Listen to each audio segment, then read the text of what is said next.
On m'a appris très vite qu'une vidéo de qualité moyenne visuellement, mais avec un bon son, sera mieux regardée qu'une vidéo en haute définition, mais avec un son très médiocre. Et c'est vrai, si je vous montre une vidéo en 4K, en 8K, en haute définition, avec des super effets spéciaux, mais avec un son pourri et du grésillement, vous allez ne pas supporter 10 secondes et vous allez arrêter la vidéo et changer de chaîne. Par contre, si je vous montre une vidéo de qualité moyenne ou VHS, mais dont le son est clair, sans bruit d'interférence, vous allez pouvoir supporter et regarder agréablement le film pendant 2 heures. Donc le son, c'est important. Bonjour, je suis Laurent Qui, photographe vidéaste. Dans l'événementiel, l'entreprise et le spectacle, on va parler de l'importance du son. Et aujourd'hui, on va parler micro. Test son, toujours s'assurer que le son marche. Ça peut vous pourrir une vidéo. Bonjour et bienvenue sur cette première vidéo conseil sur ma chaîne. C'est le confinement.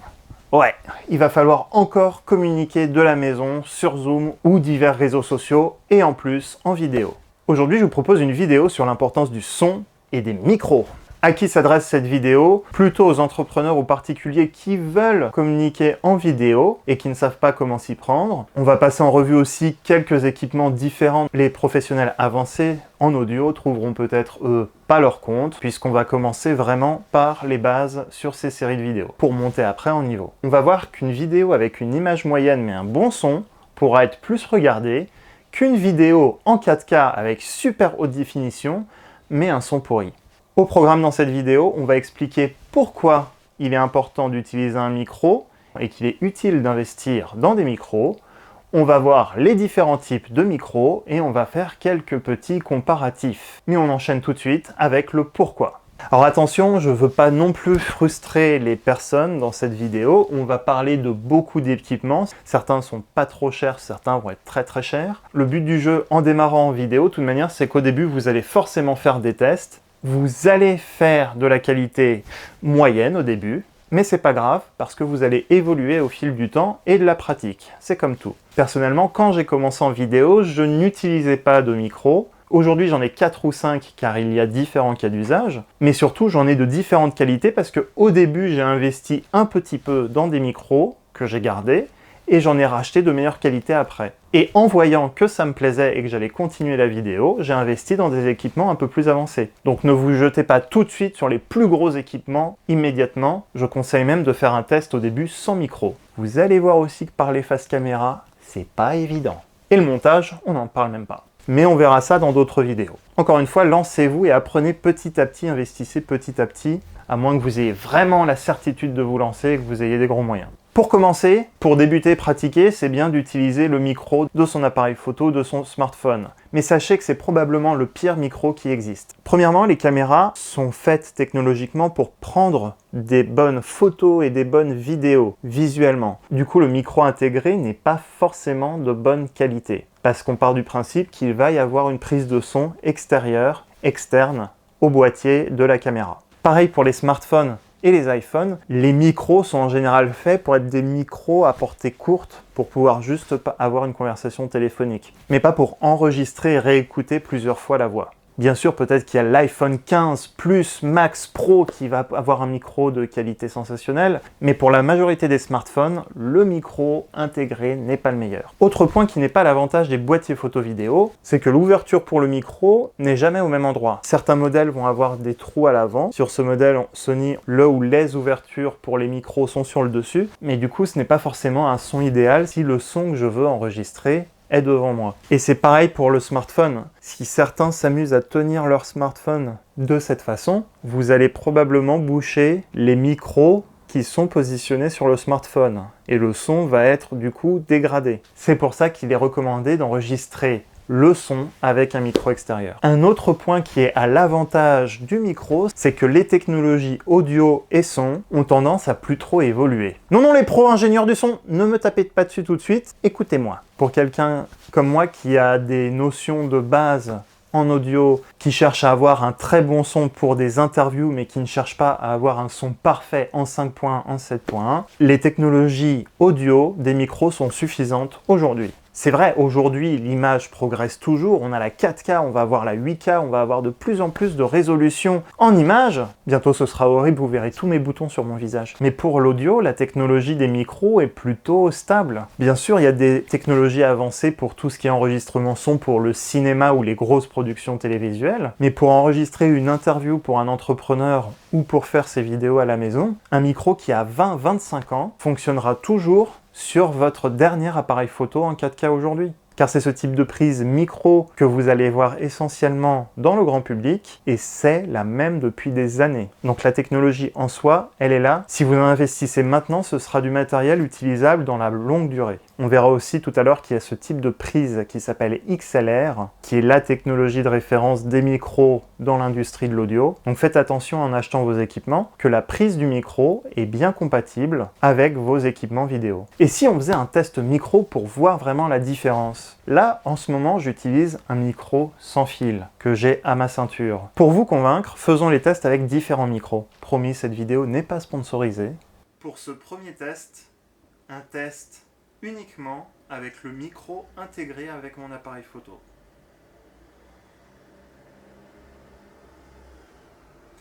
Ah oui, pour corser les choses, j'ai ouvert la fenêtre, donc on va entendre les bruits de la rue. S'il y a un sifflement, c'est peut-être aussi le bruit de la lampe studio qui m'éclaire, et dont le ventilateur fait un peu de bruit. Suivant. Je teste avec la même caméra, mais cette fois j'ai adossé un micro extérieur sur le dessus. Nouveau comparatif avec le vidéo micro de Rode. C'est un micro externe qui se rajoute sur l'appareil photo. Toujours chez Rode, un autre micro extérieur, le Videomic Pro, dont la qualité semble un peu plus évoluée, cette fois avec réduction de bruit. Et on voit que la voix est encore différente. Test du micro-cravate sans fil Rode, toujours avec la fenêtre ouverte, et toujours sans traitement du son de ma voix, ni du son ambiant. Voici un enregistrement avec un iPhone. Et le son de l'iPhone, quand la fenêtre est ouverte, toujours pour tester ma voix et le silence, dans les mêmes conditions. Voici un enregistrement avec un iPhone. Et le son, quand la fenêtre est ouverte, toujours pour tester ma voix et le silence, dans les mêmes conditions.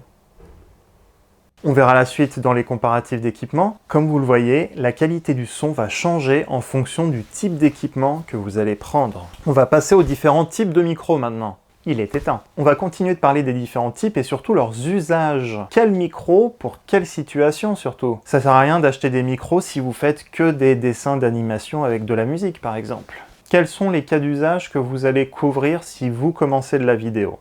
Si vous êtes particulier ou petit professionnel, dans 70 à 80% des cas, vos besoins vont être soit enregistrer du son ambiant, vous filmez des extraits d'un événement et vous devez avoir un bon son associé à vos images.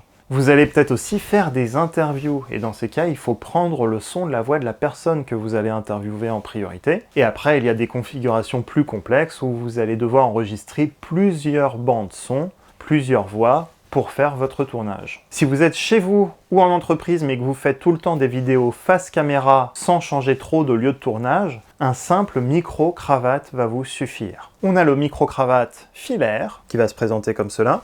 On va avoir une extrémité pour le micro qui va se positionner près du cou. J'en ai un sur moi, on l'accroche sur la chemise, le vêtement près du cou. On fait attention que le micro ne bouge pas trop en faisant des mouvements de buste. L'autre extrémité en général va être une prise jack, la prise standard qu'on a sur la majorité des micros, des appareils photo et caméra, et enregistreurs. Alors attention, il peut y avoir d'autres types de micro-cravates et surtout d'autres connecteurs, d'autres moyens de connexion. Il faudra donc acheter un adaptateur séparément pour la prise jack pour pouvoir adapter le micro à votre caméra. Et bien sûr, si vous avez des micros avec prise XLR, vous avez aussi des adaptateurs que vous pouvez acheter en plus. Petite info aussi pour les différents micro-cravates et les micros en général, certains ne vont pas avoir d'alimentation et d'autres vont avoir une alimentation. On va voir ici par exemple qu'il y a un petit boîtier avec un bouton on-off et un emplacement pour mettre une pile bouton, auto-alimentée par la pile. Dans l'autre cas, le micro va être alimenté par votre boîtier ou bien par votre smartphone. Ça veut dire aussi que le niveau de batterie va être consommé un petit peu plus rapidement. Alors sachez que ce n'est pas une vidéo sponsorisée du tout, c'est juste les équipements que j'utilise personnellement et que j'utilise avec des professionnels. Si vous aimez déjà cette vidéo et que vous voulez recevoir automatiquement les futures vidéos, n'oubliez pas de vous abonner à la chaîne. Autre cas d'usage que vous pouvez avoir certainement si vous faites de la vidéo en extérieur ou en événementiel. Ça va revenir, c'est sûr, ça va revenir. Mais si vous devez faire même des tournages extérieurs avec le son ambiant, vous pouvez ajouter un micro sur le dessus de votre appareil photo. Si vous devez enregistrer le son ambiant et que vous êtes beaucoup en mouvement, que vous devez vous déplacer en événementiel ou pour un tournage, c'est toujours bien d'avoir un micro-cravate si jamais il y a une voix enregistrée. Mais pour avoir le son ambiant, un micro à ajouter sur le dessus de l'appareil photo suffit. Ils peuvent prendre la forme de sortes de micro-bâtons qui se mettent sur le dessus. Alors là, il y a le vidéo micro et là, la version pro. La majorité des micros va se présenter avec un petit stand qui bouge un petit peu parce que ça permet d'être anti-choc, tout simplement. Le stand se fixe sur le dessus de la caméra et c'est un connecteur standard, donc c'est normalement le même pour tous. Certains micros viennent également avec cette petite peluche qui s'appelle un Dead Cat. En dehors que ça ressemble à un petit animal qui bouge plus beaucoup, cet accessoire permet notamment d'absorber et réduire les bruits du vent. Quand vous êtes à l'extérieur, ça va freiner, ralentir et donc moins enregistrer les sons interférences. Alors cette version n'est pas alimentée, elle s'alimentera sur le boîtier de votre appareil photo ou de votre smartphone. Et vous avez la version Vidéo Mic Pro ici présente, qui est alimentée sur batterie, il ne va pas vider les batteries de vos autres équipements. Et lui, comme d'autres modèles, ont un bouton supplémentaire pour réduire en décibels le volume d'enregistrement du son. Les bruits les plus bas, les bruits interférences, les bruits du vent vont être moins enregistrés. Un petit détail pour ceux qui font des vidéos au smartphone pour débuter, vous pouvez mettre aussi un micro-cravate. Attention à avoir cependant le bon connecteur pour brancher le micro. Sachez que si vous faites des enregistrements au smartphone et que vous avez ce type de support trépied et de pince, vous avez une encoche qui est universelle et qui vous permettra de fixer ce type de micro également. C'est la même encoche universelle que pour les caméras. Attention pour les iPhones et autres smartphones, ce câble par contre n'est pas systématiquement compatible. Il faut en général acheter un deuxième câble. Et pour l'iPhone, en plus du câble supplémentaire, il ne faut pas oublier l'adaptateur pour le brancher sur le port Lightning. Après, certains micros peuvent être équipés par défaut des câbles dans la boîte. C'est à vérifier dans la description des produits. Enfin, si vos enregistrements se passent essentiellement chez vous, devant un bureau, devant un ordinateur, et que vous ne voulez pas systématiquement vous équiper, enlever et mettre les équipements sur vous, vous pouvez tout simplement mettre un micro fixe chez vous et l'attacher au bout d'un bras que vous avez fixé sur votre bureau. C'est ce que j'ai fait il y a tout juste une semaine. Et ça permet notamment de pouvoir s'enregistrer en regardant la vidéo devant l'ordinateur pour commenter les visuels, en ayant les mains libres, en pouvant bouger sans espérer que de mauvais sons soient enregistrés. Et il n'y a pas besoin de démonter et de ranger tous ces équipements systématiquement. Après, si vous voulez encore monter d'un cran, mais ce sera peut-être pas pour tout de suite, mais pour plus tard, c'est si vous faites des interviews avec 2 ou plusieurs personnes. Encore une fois, on fait avec les moyens du bord. Enregistrer le son ambiant vous permettra d'enregistrer les 2 voix, mais si vous voulez vraiment avancé, vous pouvez également vous équiper d'un enregistreur audio. L'avantage de ces enregistreurs, c'est que vous allez pouvoir enregistrer plusieurs sources en branchant plusieurs micros individuellement et donc enregistrer chaque bande audio individuellement de vos interviews. Personnellement, j'utilise un enregistreur Zoom H6. Non, ce n'est pas l'application. Pour pouvoir brancher plusieurs micros quand je fais une interview avec 2 ou plusieurs personnes. Et avec le micro intégré, je peux aussi enregistrer le son ambiant des conférences ou des pièces de théâtre quand j'enregistre des spectacles. Et ce, quand je n'ai pas accès au micro ambiant de la salle. Si la salle de conférence ou la salle de spectacle est équipée d'une sono et d'un équipement son avec des micros, je peux brancher tout simplement mon enregistreur sur la sono et récupérer le son des micros utilisés et donc conserver la qualité. Encore une fois, inutile d'acheter systématiquement tous les équipements parce que vous allez avoir peut-être des besoins différents des miens. Concentrez-vous d'abord sur quel est votre besoin à vous. Si vous êtes toujours seul face à une caméra, un micro-cravate va certainement suffire. Si vous enregistrez des vidéos en extérieur et que vous bougez beaucoup, un micro à poser sur la caméra sera plus approprié. Vous avez besoin de mouvement et de bouger, vous allez prendre un micro-cravate sans fil. Attention pour les micro-cravates sans fil, je recommande de prendre des micros de marque plutôt que les micros entrée de gamme parce que avec les interférences, la qualité du son peut être dégradée sur l'entrée de gamme. Voilà, j'espère que cette cette vidéo vous a plu et que ça va vous aiguiller dans vos premiers pas pour faire vos premières vidéos. Si jamais vous avez des retours ou des questions, n'hésitez pas à le mettre en commentaire de cette vidéo. Bien sûr, je vais essayer de faire d'autres vidéos si je vois qu'il y a un intérêt, notamment sur le cadrage ou la lumière. Encore une fois, si vous voulez retrouver la liste de ces équipements pour vous renseigner, je mettrai des liens en description de cette vidéo. Si cette vidéo vous a plu et que vous voulez en voir d'autres, suivez la chaîne YouTube en vous abonnant à la chaîne tout simplement et laissez un petit pouce bleu. Je répondrai à vos questions en commentaire si vous en avez. Et en attendant, bon tournage! Je pense que je vais faire une vidéo bêtisier, elle va cartonner quoi. Hop là, c'est parti! Focus! Focus, voilà. Est-ce que ça enregistre? Ouais, bien sûr, c'est quand je vais enregistrer une vidéo que j'ai un gros bouton, mais bon, c'est pas grave. Si je regarde en bas, c'est que j'ai mon écran de contrôle. Voilà, focus, focus. Prochaine fois, vidéo sur le focus. Bon.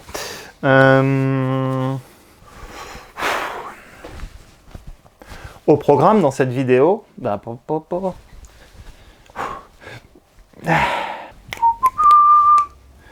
est-ce que ça enregistre toujours? Oh putain, ça enregistre toujours. Et là, je me rends compte que j'ai les lunettes sales. Oh punaise. La mèche est en place. Ok. Pour ce premier trait... Comme vous le voyez...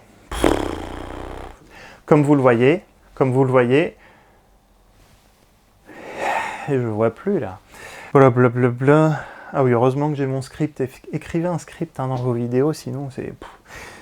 Enfin, présentation des différents micros. Ben, on l'a couvert, ça, sans... Bon, bref. Ça tourne?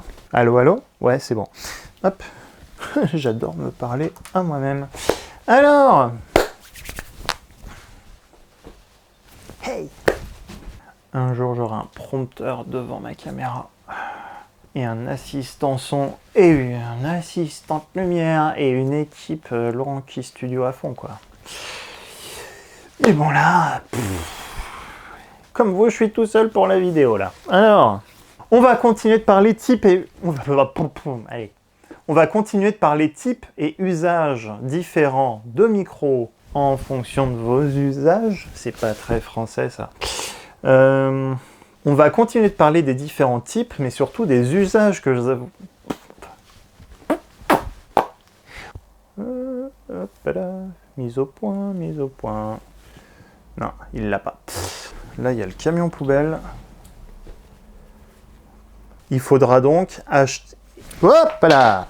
Hop! Qu'est-ce qu'on a d'autre? Là, je donne un peu trop mes secrets, là. Purée, ils ont décidé de faire des travaux juste aujourd'hui. Et j'étais pas super bien coiffé. Et je suis pas rasé. Et j'ai des boutons. Et voilà. Et ben, comme par hasard, le jour de l'enregistrement. C'est moche. Voilà. Voilà donc en gros. Bravo. Si vous avez aimé cette vidéo et que vous voulez en voir plus, n'hésitez pas. Je crois qu'on va dire à très bientôt là.